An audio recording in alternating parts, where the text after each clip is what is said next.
Sasa linaitaka serikali ya kitaifa kudhibiti matumizi ya fedha za wanasiasa katika kampeni za uchaguzi mkuu mwaka 2027. Mwenyekiti wa baraza hilo katika ukanda wa Pwani, Askofu Peter Mwero, amependekeza kuundwa kwa sheria itakayowashurutisha viongozi wa kisiasa kuweka wazi fedha zinazotumika katika kampeni zao.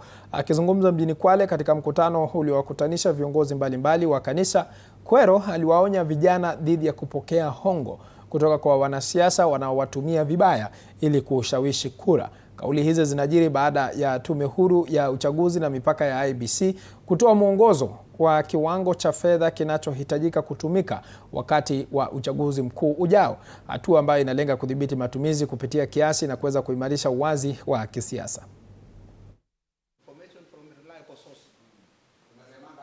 Wanatayarisha sheria, lakini sheria hii mwishowe itaenda bungeni. Kwa hivyo tusipochagua pia wabunge ambao wataangalia maslahi ya wananchi, hata zile sera ambazo taasisi mbalimbali wana draft ama wanaweka, ikifika bungeni inawekwa kando, kwa sababu kama unataka kuambia mbunge usitumie zaidi ya pesa kadhaa, pia pesa unaoitumia tunataka kujua imetoka wapi.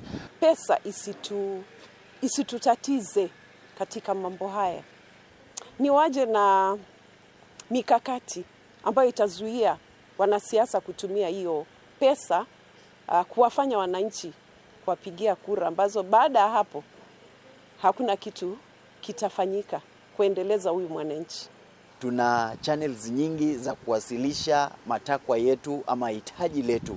Hivyo basi vijana, tunaomba ya kwamba tukaweze kuachana na wanasiasa ambao wanatupeleka katika direction ambayo haifai, ya kuweza kuleta uharibifu katika jamii.